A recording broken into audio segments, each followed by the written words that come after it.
You're not tired, you're overthinking, and it's silently draining your life force.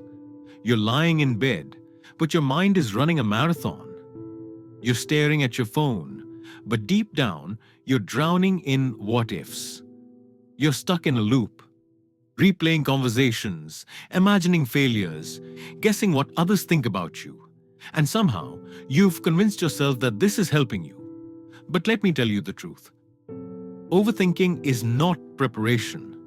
It's self-sabotage dressed as logic. You start by trying to find the right answer and end up questioning your entire worth. Sound familiar?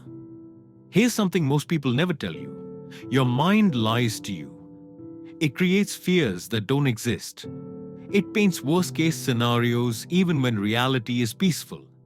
You imagine failure before trying. You see rejection before asking. You feel regret before doing. Overthinking makes you live the pain of 1,000 imaginary failures before one real attempt. Why? Because the mind hates uncertainty. It wants to control everything, even things that are not in your hands. Think about it. You overthink not because you're weak, but because you're trying to avoid pain. You're trying to stay safe. You think that by imagining every outcome, you'll protect yourself. But in doing so, you're also blocking joy, peace, spontaneity, life. Let's take a moment to reflect. How many times have you delayed a decision until it passed you by? Said no to an opportunity because you feared the unknown? Spent hours worrying, but the worst never happened? The cost of overthinking is not just stress, it's lost time, lost energy, lost moments that will never come back. In the wisdom of Sanatana Dharma, the mind is called manas, a tool, not a master.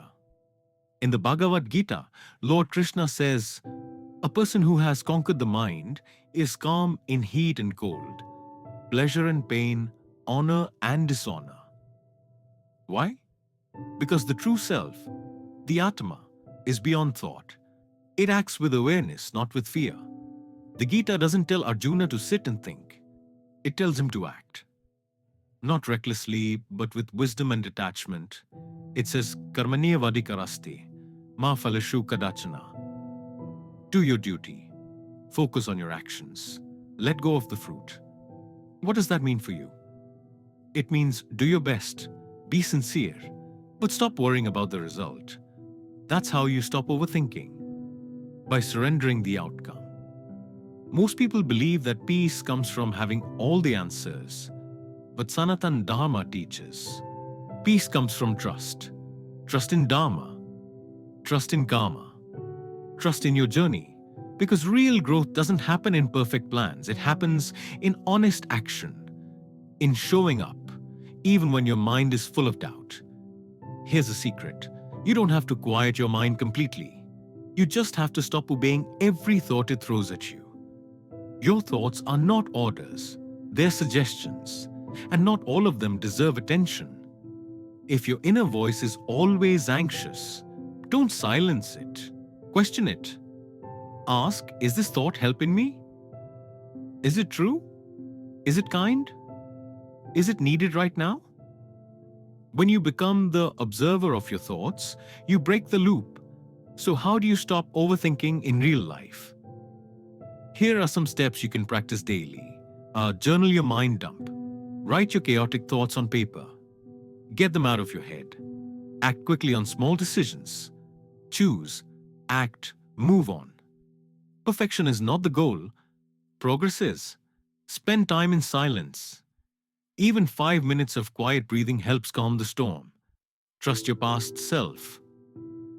You've made it through hard days before. You can do it again. Surrender the results. Say it with me. I will do my best and I will let go. When you live in your head too much, you miss the beauty around you. The laughter of a friend, the taste of a simple meal, the sound of the wind, the present moment, the only moment that's real. Stop overthinking. Start living. This world doesn't need a perfect version of you. It needs a present, real, clear you. Remember, You were not born to figure out every outcome. You were born to walk your path with courage and clarity. Let the mind whisper, but let your soul lead. That is the way of Dharma. That is the power of real living. Walk your truth. Walk the genuine path. If this touched your heart, subscribe and share this with someone who's stuck in their own mind today.